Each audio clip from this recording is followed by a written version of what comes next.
Hello friends, हम लोग question start करते हैं। Addition and subtraction of vectors और इंट्रोडक्शन हम लोगों ने वेक्टर का देख लिया था, तो उस पर बेस्ड कुछ एग्जांपल्स करते हैं हम लोग। तो ये क्वेश्चन का जो है पहला लेक्चर होगा, तो हम लोग कुछ बातें देख लेते हैं। क्वेश्चन कैसे करेंगे, क्या अप्रोच रहेगा हम लोगों का, 2 मिनट इसके बारे में देख लेते हैं। पहली बात, हम लोग जो भी क्वेश्चन करेंगे वो क्वेश्चन तो होगा लेकिन थ्योरेटिकल टाइप का होगा। ज़्यादा से ज़्यादा क्या होगा, स्टैंडर्ड रिजल्ट होगा वो एज ए थ्योरी। जैसे थ्योरी होता है हम लोगों का कि कहते हैं कि थ्योरम कोई होता है, वैसे जितने भी क्वेश्चन ज़्यादा से ज़्यादा हम लोग करेंगे वो क्या होगा, स्टैंडर्ड रिजल्ट होगा, जो आप डायरेक्टली भी कहीं यूज कर सकते हैं और वो जानना आपके थ्योरी का पार्ट रहेगा। पहली बात हो गई। दूसरी बात, हम लोग क्वेश्चन करेंगे तो पूरा एनालाइज करके करेंगे। एक क्वेश्चन को कई ढंग से करने की कोशिश करेंगे, पूरा समझेंगे उसमें कैसे क्या करना है क्या नहीं करना है। तो हम लोग आराम से धीरे धीरे आगे बढ़ेंगे कि क्या गिवन है, क्या फाइंड करना है। तो ये इनिशियल स्टेज है हम लोगों का, तो यहाँ पे हम लोग ये नहीं देखेंगे कितना टाइम लग रहा है, क्या करना है क्या नहीं। और तीसरी बात ये है कि हम लोग जो क्वेश्चन सॉल्व करेंगे उसमें हम लोगों का पर्पज़ होगा, सीखने का पर्पज़ होगा, वो हम लोग सीखने के लिए कर रहे हैं। हम लोग जो क्वेश्चन सॉल्व करने जा रहे हैं, ऐसा नहीं कि उसका सलूशन हमारे लिए इम्पॉर्टेंट है। अगर सलूशन इम्पॉर्टेंट है तो इंटरनेट से तो किसी भी बुक का सलूशन मिल जाएगा, कहीं से भी आप डाउनलोड कर लीजिए। तो हमारे लिए सलूशन इम्पॉर्टेंट नहीं, हम लोग जो प्रोसेस होता है कोई क्वेश्चन सॉल्व करने का, उस प्रोसेस में इन्वॉल्व होके अपना जो है जो क्षमताएं डेवलप होती हैं हम लोगों की, वो डेवलप करेंगे। और फिर उस क्षमता का आप लाइफ में कहीं भी यूज करें, किसी भी एग्ज़ाम में यूज करें, या आप आगे चल के बिजनेस करें उसमें यूज करें। एक लॉजिक डेवलप करेंगे हम लोग। और पॉइंट है इसमें कि अगर आप 10th पास हैं और आपने ये वेक्टर से ही स्टार्ट किया है, पहला चैप्टर वेक्टर से ही है, तो क्वेश्चन जब करे जाएंगे आपके सामने और क्वेश्चन जब आप खुद करेंगे तो शुरुआत में थोड़ा दिक्कत हो सकती है। दिक्कत का मतलब कि अच्छे लेवल के क्वेश्चन जब आप करेंगे तो आप देखते हैं कि आईआईटी में जो 30% 35% के एबव जिनके मार्क्स होते हैं उनका सिलेक्शन हो जाता है आईआईटी में। मतलब कि 10 में से जो 3 क्वेश्चन कर लेते हैं या 4 क्वेश्चन कर लेते हैं वो सेलेक्ट हो जाते हैं, आईआईटी मिल जाता है उनको। तो यानी 10 क्वेश्चन में 3 क्वेश्चन कब करने हैं आपको, 4 क्वेश्चन 2 साल के बाद। मैं ये नहीं कह रहा हूँ कि आपको 3 ही 4 ही करने हैं, आप 10 में से 10 कर सकते हैं, लेकिन मिनिमम रिक्वायरमेंट जो सिलेक्शन के लिए होती है। तो हम लोग शुरुआत में क्या करेंगे, क्वेश्चन जब सॉल्व करेंगे तो उसमें हम लोग ये नहीं जज करेंगे कि हम लोग कितने क्वेश्चन कितने टाइम में कर पा रहे हैं, क्वेश्चन हमसे हो रहा है कि नहीं हो रहा है। आप हो सकता है 10 क्वेश्चन अटेम्प्ट करें, 10 ना सॉल्व हो, लेकिन उसको अटेम्प्ट करना, उसका डायग्राम बनाना, उसको देखना कि उसमें क्या गिवन है, क्या फाइंड करना है। उसके बाद अगर नहीं आ रहा है तो उसको छोड़ देना, फिर कुछ टाइम के बाद उसको दोबारा देखना। इससे क्या होगा, आपका डेवलपमेंट शुरू हो जाएगा। और अगर आप 11th तक जो है अच्छे से डेवलपमेंट ही करते रहें तो 12th में 1 साल में आप बहुत सारे क्वेश्चन सॉल्व कर सकते हैं। और एक बात इसमें और है कि जो मैथमेटिक्स जो है इसमें आप देखेंगे कि वही रिजल्ट, सेम रिजल्ट कोऑर्डिनेट की मदद से प्रूव हो रहा है, वही कॉम्प्लेक्स नंबर की मदद से प्रूव हो रहा है, वही 9th 10th में आपने यूक्लिड ज्योमेट्री की हेल्प से प्रूव किया है, वही आप वेक्टर की हेल्प से प्रूव करेंगे, वही आप कोऑर्डिनेट वेक्टर, वही आप ट्रिग्नोमेट्री की हेल्प से भी प्रूव कर सकते हैं। यानी एक जो रिजल्ट होता है वो 4-5 तरीके से ऑब्टेन किया जा सकता है। तो आप जैसे वेक्टर को जब कम्प्लीटली पढ़ लेंगे, एनालाइज करके पढ़ लेंगे, तो इसमें बहुत सारी चीज़ें कवर हो जाएंगी जो आपका कोऑर्डिनेट में हेल्प करेंगी, कॉम्प्लेक्स नंबर में हेल्प करेंगी, तो चीज़ें रिवाइज होना शुरू हो जाएंगी। तो हम लोग क्वेश्चन सॉल्व करेंगे, क्वेश्चन करेंगे, डेवलपमेंट के लिए करेंगे और सीखने के लिए करेंगे। इसमें कोई जज नहीं करेंगे हम लोग कि हम कितना कर पाते हैं कितना नहीं कर पाते हैं। एकदम इनिशियल स्टेज है, तो हम लोग धीरे धीरे धीरे धीरे ग्रो करेंगे। तो हम लोग स्टार्ट करते हैं। पहला क्वेश्चन आपके सामने है, A vector B vector C be the vectors represented by sides of a triangle taken in order, prove that vector A plus vector B plus vector C equal to 0 vector. अब हम लोग कैसे approach करेंगे, हम लोग सबसे पहले देखेंगे कि क्या हमको गिवन है। जो हमको दिया रहेगा उसको डायग्राम के फॉर्म में कन्वर्ट करने की कोशिश करेंगे या लिखेंगे कि क्या पता है हमको। क्या कह रहा है, vector A, vector B, vector C be the vectors represented by sides of a triangle. यानी यहाँ पे एक ट्रायंगल है कोई, तो हम लोग कोई ट्रायंगल बना लेते हैं। सबसे पहला स्टेप हम लोगों ने क्या किया कि कोई भी ट्रायंगल हम लोगों ने बना लिया।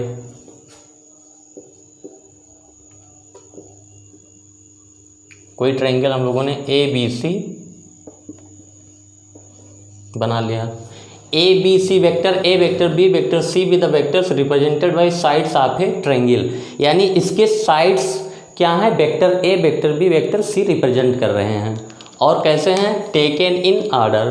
टेकन इन ऑर्डर का मतलब आप समझ रहे हैं कि आप एक वेक्टर बी सी लें, बी से सी जा रहे हैं, तो दूसरा वेक्टर सी से ए, तीसरा वेक्टर ए से बी, इस टाइप का। मतलब B C C A B, ये आर्डर, इसका मतलब होता है टेकन इन आर्डर। का मतलब होता है कि आप ए से बी गए तो बी से सी जाइए, उसी डायरेक्शन में बढ़ते चले जाइए, तो बोला जाएगा टेकन इन आर्डर। जैसे बी सी एक वेक्टर हो गया, अगला वेक्टर सी ए, फिर अगला वेक्टर ए बी, तो ये सारे एक ही आर्डर में होंगे। तो हम लोग मान लेते हैं कि जो ये बी सी साइड है ये वेक्टर ए रिप्रेजेंट कर रहा है, ये वेक्टर बी रिप्रेजेंट कर रहा है और ये वेक्टर सी रिप्रेजेंट कर रहा है। आप किसी अदर साइड को भी मान लेंगे, उससे कोई फ़र्क नहीं पड़ेगा, लेकिन क्या करना है आपको, एक ही आर्डर में मानना है।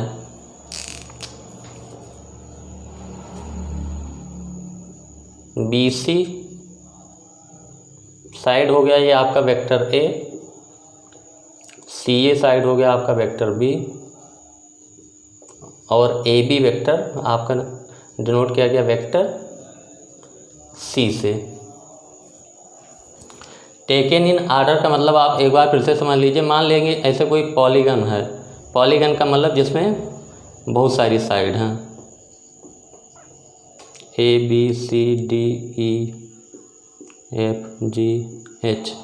तो इसमें टेकन इन ऑर्डर का मतलब क्या होता है कि मान लेते हैं आपने एक वेक्टर ए से बी लिया, ए से बी, तो अगला वेक्टर का भी डायरेक्शन क्या होगा, बी से सी, फिर इसी क्रम में आप चलते चले जाइए, तो इसको बोला जाएगा क्या, टेकन इन ऑर्डर।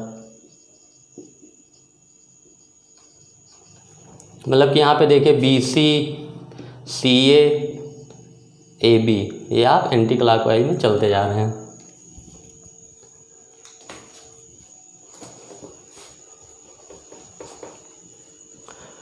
ये हो गया आपका कि vector A B C with the vectors represented by sides of a triangle taken in order. Order भी हम लोगों ने देख लिया कि एक ही डायरेक्शन में होना चाहिए। क्लॉकवाइज जा रहे हैं तो आप क्लॉकवाइज ही जाएं, एंटी क्लॉकवाइज जा रहे हैं तो एंटी क्लॉकवाइज जाइए। अब आपको प्रूव करना है vector A plus vector B plus vector C equal to 0 vector. यानी यहाँ पे बेसिकली हम लोगों को क्या निकालना है, ये जो vector A, vector B, vector C है, जो हम लोग ट्रायंगल की साइड्स द्वारा रिप्रेजेंट किया जा रहा है, इनका क्या निकालना है, सम निकालना है। तीनों वेक्टर का सम निकालना है, vector A plus vector B plus vector C. अब हम लोग सम निकालने के लिए क्या जानते हैं हम लोग कि triangle law of vector addition है, polygon law of vector addition है। तो हम लोग देखते हैं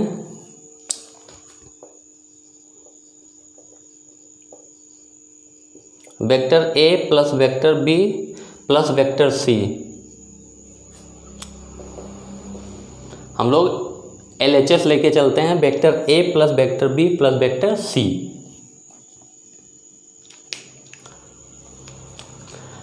अब इसी फिगर को मैं यहाँ पे थोड़ा अलग बना देता हूँ। ये वेक्टर ए है और ये वेक्टर बी है। तीसरी साइड वो है जो हम लोग अगर ध्यान से देखें तो वेक्टर ए और वेक्टर बी को आप जब जोड़ेंगे तो आपका ये वेक्टर आ जाएगा बी सी ए। यानी हम केवल vector A plus vector B, तो हम लोग क्या लिख सकते हैं, ये बी ए वेक्टर लिख सकते हैं हम लोग। यानी vector A plus vector B plus vector C बराबर का क्या होगा आपका, वेक्टर ए किसके बराबर है, बी सी वेक्टर, ये सी ए वेक्टर, ये ए बी वेक्टर के बराबर है। अब B C plus C A, B C vector plus C A vector, हमको पता है triangle law of vector addition से कि दो वेक्टर सेम सेंस में हो, ट्रायंगल की साइड से रिप्रेजेंट कर रहे हैं तो इनका रिजल्टेंट क्या होता है, तीसरा साइड होता है मैग्नीट्यूड और डायरेक्शन में, और सेंस क्या होता है इनका, अपोजिट होता है। तो ये इस डायरेक्शन में है तो ये इस डायरेक्शन में, तो B C plus C A equal to आपका क्या हो गया, बी ए वेक्टर। ये आपको क्यों मिला, triangle law of vector addition. आपने क्या किया, बी सी प्लस सी ए की जगह आपने बी ए वेक्टर लिख दिया ये। अब फिर आते हैं इधर, आपके पास है B A vector plus A B vector. अब आपको पता होगा कि जो बी ए वेक्टर है और ए बी वेक्टर है, इसमें क्या है, बी ए वेक्टर और ए बी वेक्टर क्या है, अपोजिट वेक्टर हैं, दोनों का मैग्नीट्यूड सेम है, डायरेक्शन अपोजिट है, ये हम लोग पढ़ चुके हैं।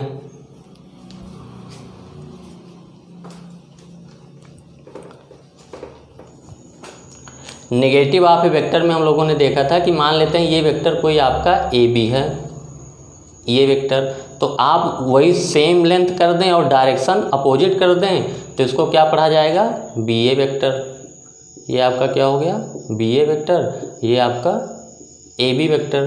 तो दोनों क्या होता है, एक दूसरे का निगेटिव होता है, यानी ए बी वेक्टर बराबर आप माइनस बी ए वेक्टर लिख सकते हैं, या बी ए वेक्टर बराबर माइनस ए बी वेक्टर लिख सकते हैं आप। तो ये आपका क्या हो जाएगा, ये minus A B vector plus A B vector equal to 0 vector. उसी वेक्टर में उस वेक्टर का नेगेटिव जोड़ेंगे तो आपको क्या आएगा, 0 वेक्टर आएगा।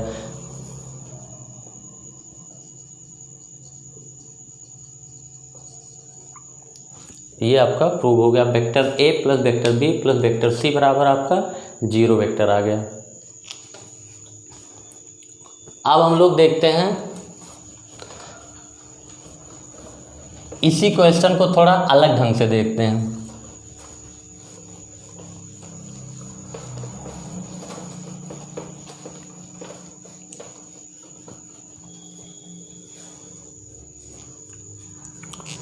इसको मेथड 2 भी आप कह सकते हैं अगर कहना चाहें तो।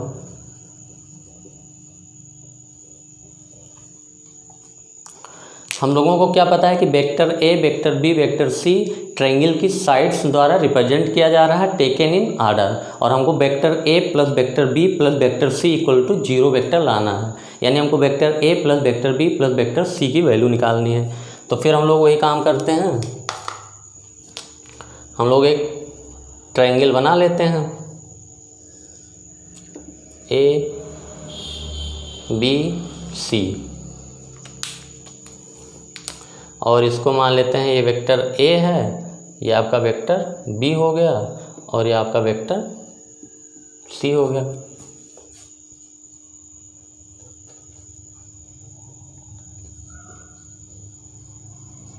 Assume a triangle A B C such that B C vector आपका, ए वेक्टर क्या हो गया आपका, बी सी वेक्टर, या आप ऐसे कहें वेक्टर ए जो आपका वो बी सी वेक्टर रिप्रेजेंट कर रहा है, वेक्टर बी आपका सी ए वेक्टर रिप्रेजेंट कर रहा है, और वेक्टर सी आपका ए बी वेक्टर रिप्रेजेंट कर रहा है। इतना तक तो हो गया, टेकन इन ऑर्डर। अब हम लोग देखते हैं क्या निकालना है हमको, LHS लेके चलते हैं।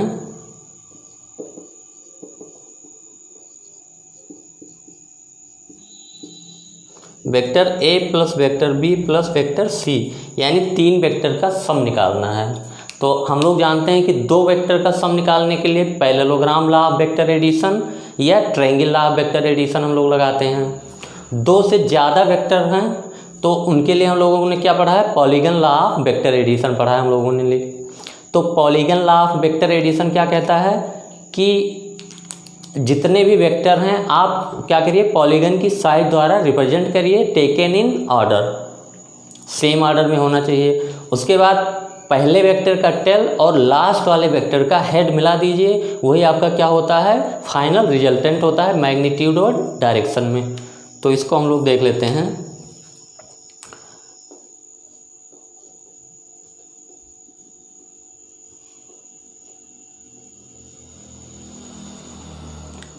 मान लेते हैं ये A B C D E F G H है, ये आपका वेक्टर A, ये आपका वेक्टर B, ये आपका वेक्टर C, ये आपका वेक्टर D, ये आपका वेक्टर E, का वेक्टर F, ये आपका वेक्टर G। इतने वेक्टर हैं और एक वेक्टर ये भी मान लेते हैं वेक्टर H। तो क्या कंडीशन होनी चाहिए, सारे वेक्टर पॉलीगन के साइड्स द्वारा रिप्रेजेंट होने चाहिए और उनका आर्डर सेम होना चाहिए, यानी आप इस आर्डर में चले जाएं तो सारे वेक्टर इसी आर्डर में आ जाने चाहिए। तो इनका जो रिजल्टेंट होता है, रिजल्टेंट क्या होता है, पहले वेक्टर किसी को भी आप पहला वेक्टर मान सकते हैं, वेक्टर A या यहाँ से जोड़ें तो यानी vector A plus vector B plus vector C plus vector D E plus F G plus H। यहाँ पे कितने भी वेक्टर हो सकते हैं, जितना दिखा दिया 2 4 6 वेक्टर, यहाँ पे n वेक्टर हो सकते हैं। तो रिजल्टेंट इनका क्या हो जाएगा, vector A plus vector C, B plus C plus D plus E plus F plus G plus H। और ये आपका क्या हो जाएगा, पहला वेक्टर जो है A है, पहले वेक्टर के टेल को लास्ट वेक्टर आपका H है, H के हेड से मिला दिया, तो ये आपका क्या आ गया, A वेक्टर। और A वेक्टर का मतलब क्या आ गया, ये 0 वेक्टर। इनिशियल पॉइंट और फाइनल पॉइंट, जो वेक्टर आपका रिजल्टेंट निकल रहा है उसका इनिशियल पॉइंट और फाइनल पॉइंट सेम है, तो ये 0 वेक्टर हो गया। तो यहाँ से एक जनरलाइज हम लोग रिजल्ट निकाल सकते हैं कि अगर पॉलीगन की साइड्स द्वारा सारे वेक्टर रिप्रेजेंट कर रहे हो और क्लोज लूप बना रहा हो तो सारे वेक्टर्स का सम क्या हो जाएगा, 0 हो जाएगा। ये हम लोग polygon law of vector addition से देखते हैं। तो यहाँ पे आप देखिए 3 वेक्टर को जोड़ना है, तीनों पॉलीगन का मतलब ये ट्रायंगल है, 3 साइड वाला है। तो पहले वेक्टर मान लेते हैं ये A है, इसका इनिशियल पॉइंट और लास्ट वाले वेक्टर का फाइनल पॉइंट, तो इसको हम लोग क्या लिख सकते हैं, BB वेक्टर। और बराबर ये सीधा सीधा क्या हो जाएगा, 0 वेक्टर। जब वेक्टर का इनिशियल और फाइनल पॉइंट सेम होता है तो वो क्या हो जाएगा, 0 वेक्टर, सीधा सीधा हो जाएगा।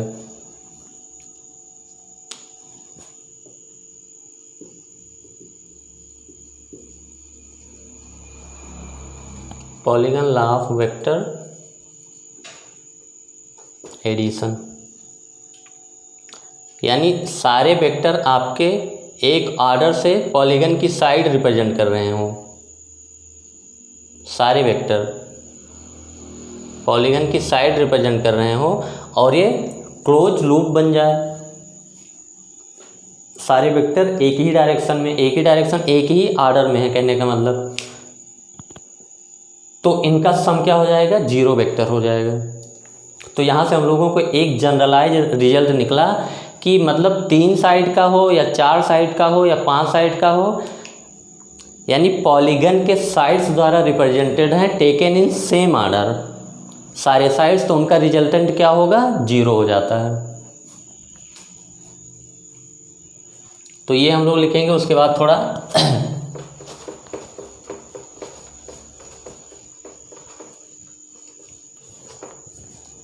इसमें थोड़ा लिख लेते हैं, कॉन्सेप्ट आपका ये हो जाएगा, एक जनरलाइज रिजल्ट हम लोग यहाँ से निकाल देते हैं। तो हम लोग क्या करें, क्वेश्चन से कुछ जनरलाइज चीज़ें भी निकालने की कोशिश कर रहे हैं। तो यहाँ पे यानी किसी भी 4 साइड का आपका दिया हो, वो क्लोज लूप फॉर्म कर रहा है टेकन इन ऑर्डर, तो उनका रिजल्टेंट क्या हो जाएगा, सीधा सीधा 0 हो जाएगा। आप जैसे ये मान लीजिए कोई ABCD, अब इनके साइड्स वेक्टर रिप्रेजेंट कर रहे हैं, ये वेक्टर A है, ये वेक्टर बी है, ये वेक्टर सी है और ये वेक्टर डी है। और आपको vector A plus vector B plus vector C plus vector D निकालना है। तो हम लोग क्या करते हैं, दो वेक्टर को जोड़ने के लिए क्या करते हैं, अगर आप वेक्टर ए और वेक्टर बी को जोड़ें तो आपका क्या आएगा, ये वेक्टर आ गया यानी vector A plus vector B, ये आपका क्या हो गया, vector A plus vector B.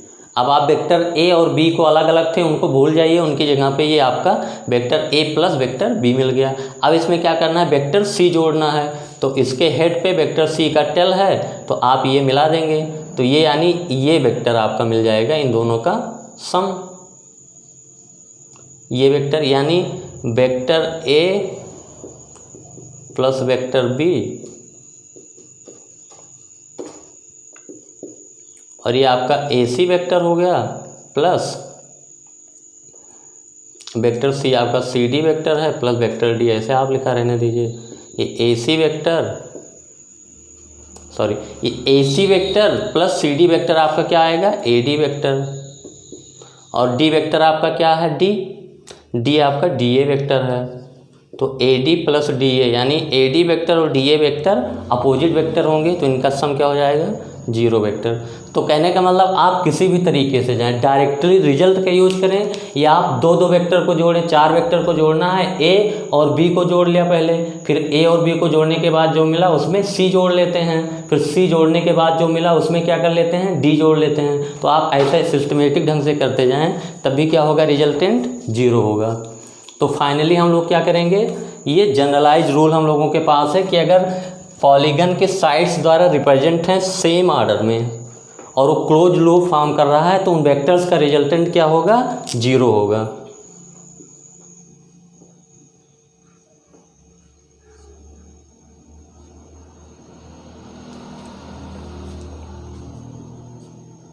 Vector A, vector B, vector C, vector D,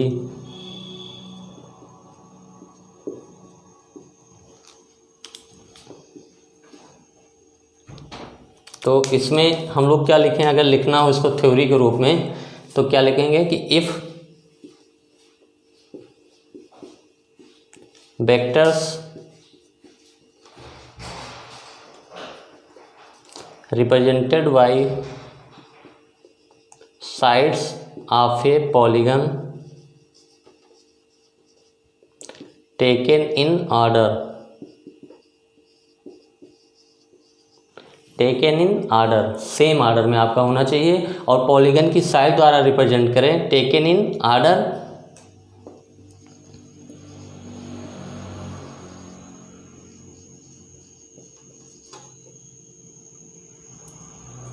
and form closed figure. कहने का मतलब क्या, पॉलीगन के साइड से वो सारे वेक्टर्स मिलके क्या कर रहे हैं, एक क्लोज फिगर पॉलीगन फॉर्म कर रहे हैं, मतलब फॉर्म कर रहे हैं close figure. Then the sum of all vectors is equal to 0 vector. ये तो यहाँ पे आप लिख सकते हैं कि vector A plus vector B plus vector C plus dot dot जितने भी वेक्टर हों ये क्या हो जाएगा, आपका 0 वेक्टर हो जाएगा। तो अगर आपका क्वाड्रिलेटरल कोई है और ये क्लोज फॉर्म कर रहा है, 4 वेक्टर उसके साइड द्वारा रिप्रेजेंट कर रहे हैं सेम ऑर्डर में, तो उनका रिजल्टेंट क्या होगा, 0 होगा। आपका कोई पेंटागन है, 5 वेक्टर ऐसे हैं आपके जो एक पेंटागन की साइड से रिप्रेजेंट कर रहे हैं सेम ऑर्डर में, तो उनका रिजल्टेंट क्या हो जाएगा, 0 हो जाएगा। हेक्सागन मतलब 6 भुजा वाली होगी तो उसका भी 0 हो जाएगा। तो ये हम लोगों ने देखा पहले क्वेश्चन में, इसको जनरलाइज भी हम लोगों ने किया, दूसरे मेथड से भी किया। तो हम लोग इसी अप्रोच से आगे बढ़ेंगे। अब हम सेकंड क्वेश्चन इसमें देखते हैं। तो सेकंड क्वेश्चन हम लोग इसके बाद देखेंगे, तो इसमें यही तक रखते हैं, तो लेक्चर थोड़ा बहुत लंबा हो जाएगा। तो सेकंड क्वेश्चन देखेंगे, इसमें यही तक रखते हैं। थैंक्स फॉर वाचिंग, फिर जल्दी मिलते हैं तुरंत।